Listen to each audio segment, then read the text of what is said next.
په دغه افغانستان کې اوس وخت کې ډېر خلک په دغه یو ځای کې ډېر لګیا دي چې ټول مشکل ټوله ګوته طالب ته نیسي او د دولت ته چې دا دومره مکتبو کې پوستې جوړې کړي او دغه جوماتو باندې پوستې جوړې کړي دي په ډېر سړکونه دوی خپله ورانوي کوم لاره کې موږ په سترګو وینو چې طالبانو مثال یا لارې بیا د دوی خطر یې هغه جي کې هغه پل دوی وران کړي هغه شی دوی وران کړي دو ته ولې دا خلک ګوته نه نیسي او دا لکه خلک خو یې ټول ورته نیسي لکه دغه خپله دا مصران چې دي له دغو نه داسې یو هغه وکړي چې تر هغو پورې د دغو ناکردۍ نه خلک خبر کړي او خلک پرې آګاه کړي او دومره یو سوال مې نور خاص سوال نه لرم بس مهرباني وکړئ. اوریا صاحب محترم تاسو د افغان صاحب د پوښتنې د جواب سربیره هغه مخکنۍ پوښتنه تاسو ویلې هغه جواب هم تکمیل کړئ.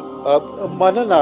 زه به که اجازه وي دا لومړۍ پوښتنې ته جواب ورکړم چې ولې له پنجاب حکومت نه غواړو. ډاکټر صاحب غني له عمران خان غوښت بلې اواز مو ستا اوریا صاحب څو ورځې مخکې وویه چې یو موقت حکومت به جوړ سي په دې موقت حکومت کې د ما سره موافقه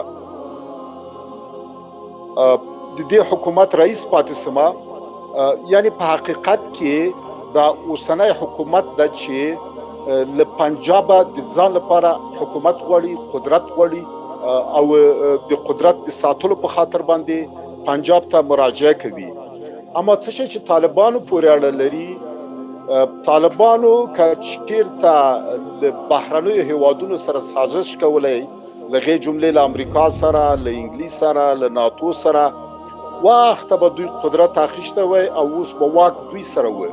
پنجاب خو لا پرېږده پنجاب خو بیخي یو عادي شی ده نو هغه و چې د نړۍ له سترو قدرتونو سره 20 کاله جنګ او جګړه وکړله تر څو خپلې موخې یعنې ازادي او استقلال ته ورسیږي.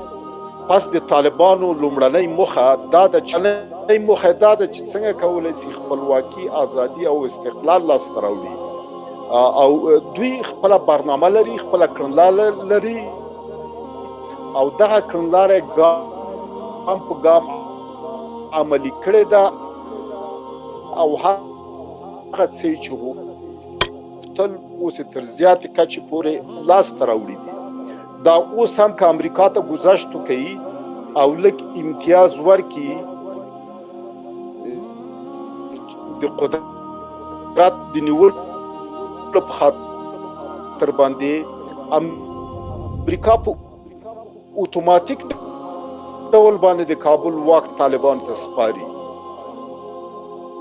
او په اتوماتیک ډول د کابل قدرت سیاسي قدرت طالبان ته سپاري خو طالبان له خپلو ارزښتونو پورې نه تیریږي او راځو پنجاب په دغسې یو موقعیت کې نه ده بلري طالب باندې خپل سر ته رسوي او دغه د کار امتیاز ورکړله مثلا د ډیورن په پوستې جوړې کی دروازې جوړې کی او حتی په دې وروستیو کې نظامی او استخباراتي قراردادونه هم ورسره امضا کړل.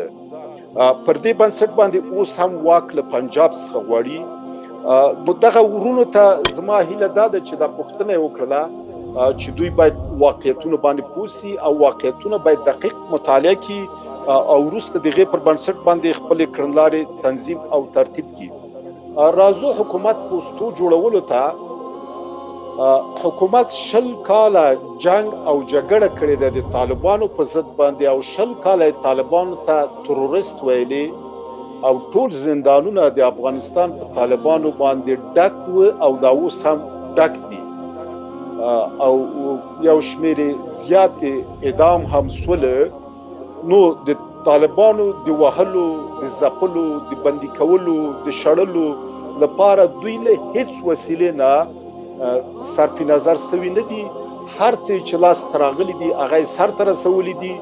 هغه د مکتب ورانېدل و که د پل ورانېدل و که د پلچک ورانېدل و او که د بمونو د مور غورځول و په طالبانو باندې دوی دا ټول کارونه کړي دي او دوی د ولس انتقاد ته هم غوږ نه نیسي د ولس پیشنهاد ته هم غوږ نه نیسي او د ولس طرحو ته هم غوږ نه نیسي.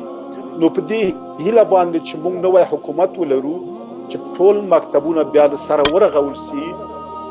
او بل ښه زیری دا ده چې یونسیف چې د ملګرو ملتونو یو سازمان ده، هلته له اسلامي امارت سره یې هوکړه کړې چې 4,000 مکتبونه به جوړوي. یعنی دا په دې معنی چې د مکتبونو د جوړولو لړۍ پیل سوله او ورو ورو هغه مکتبونه چې وران سوي دي بیرته به د اسلامي امارت د نړۍ په مرسته باندې رغوي او دغه د رغونې کار به دوام پیدا کوي.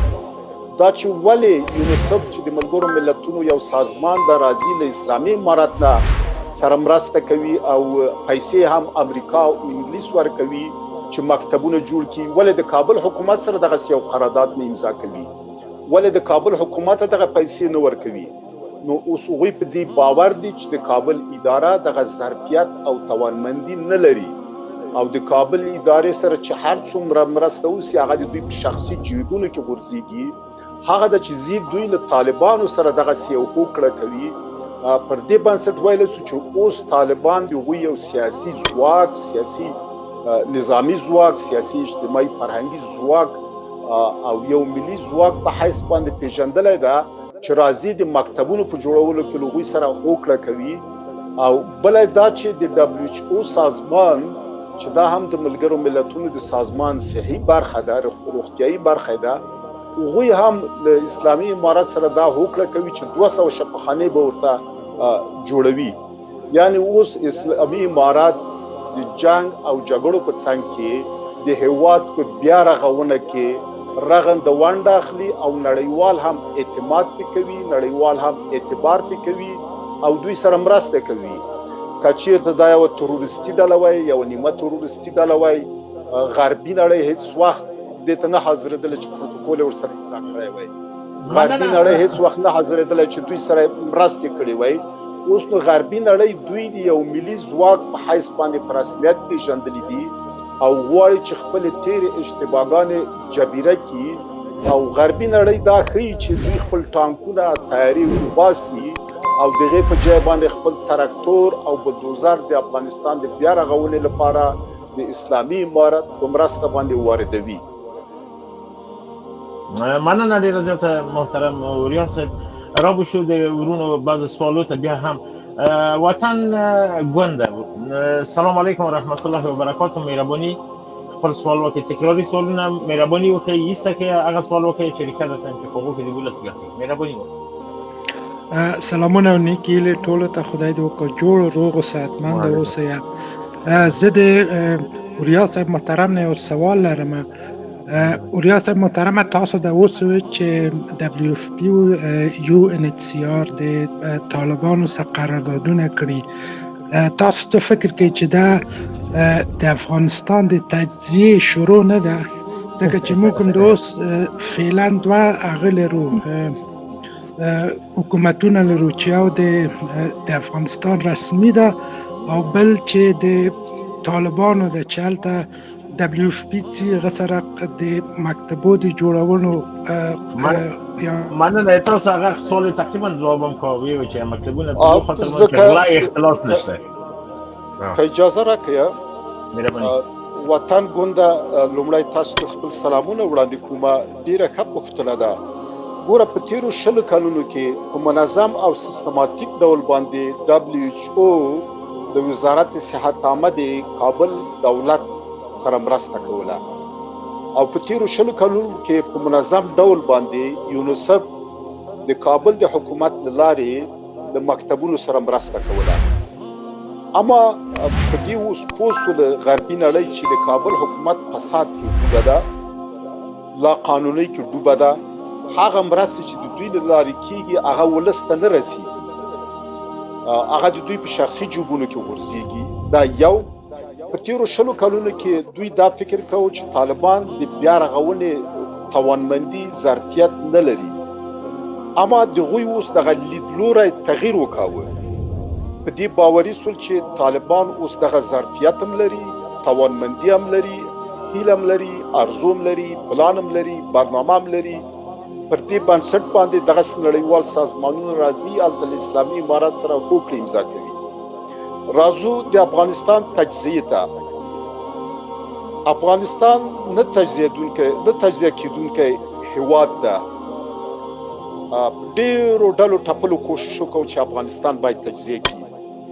ډیرو ډلو ټپلو لاړ روسیې نه تیرو وختو کې مرسته وغوښتله. زموږ ګاونډي هیوادونه د افغانستان د تجزیې په خاطر باندې مرسته وغوښتله، مګر بریالي نه سوله.